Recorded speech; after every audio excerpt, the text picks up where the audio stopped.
been 2,368 days since Hitman Blood Money was released. Not that we're counting, of course. That's a long time between drinks. It's nearly 6.5 years.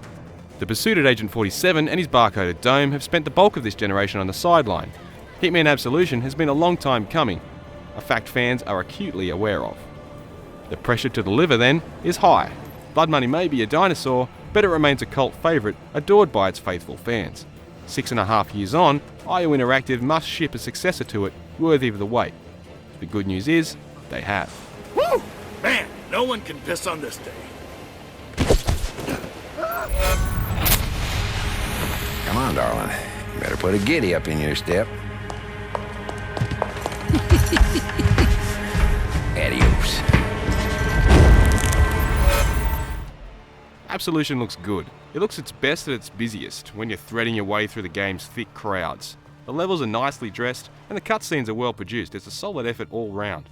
It sounds great too. The dynamic score which picks up as the action mounts is well done, and there are quite a few moments where the audio design really pops. Approaching and opening a closed door to a loud bustling bar, for instance, sees the sound launch from a subtle hum of chatter and muffled music to a roar of raised voices and bass. You won't try any tricks on. Just let him go, and we'll forget this.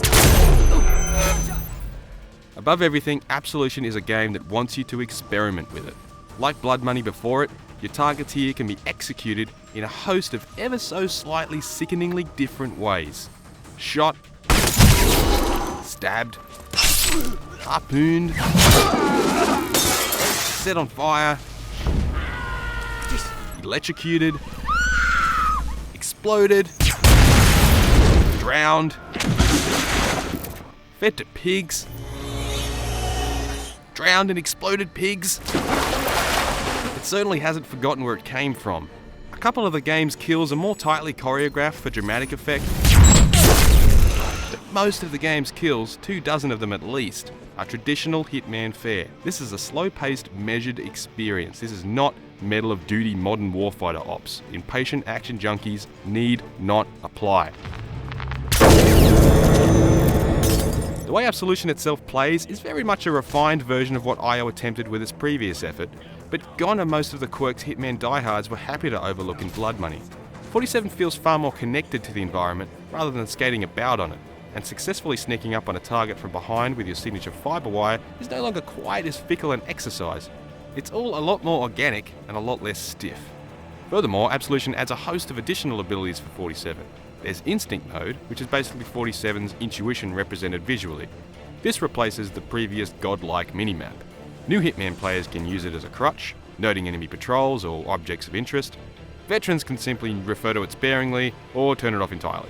There's a cover system that allows you to properly exchange fire with enemies when things go pear-shaped.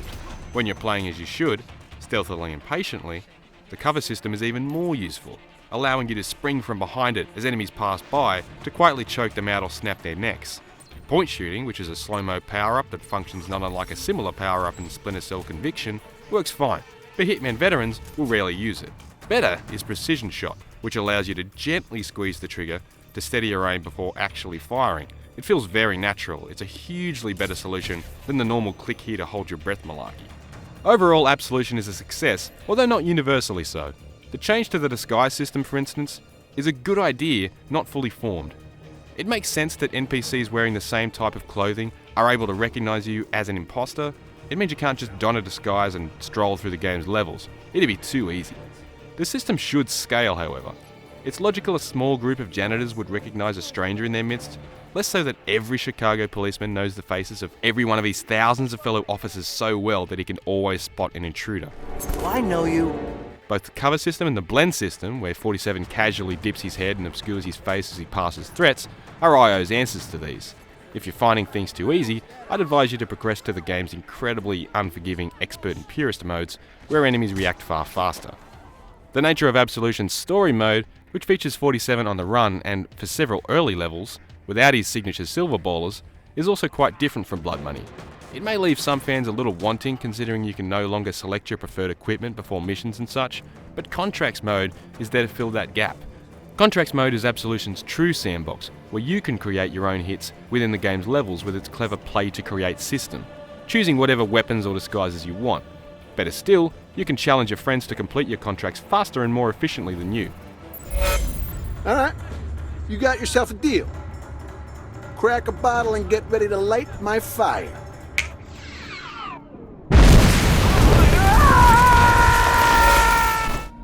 Like Dishonored before it, it's actually a true pleasure to play a game that lets you tackle it from multiple angles. After several years of increasingly totalitarian games, where you're very much following a predetermined path, it's nice to have a game that doesn't just encourage improvisation, it requires it. For more on Hitman Absolution, stick with IGN.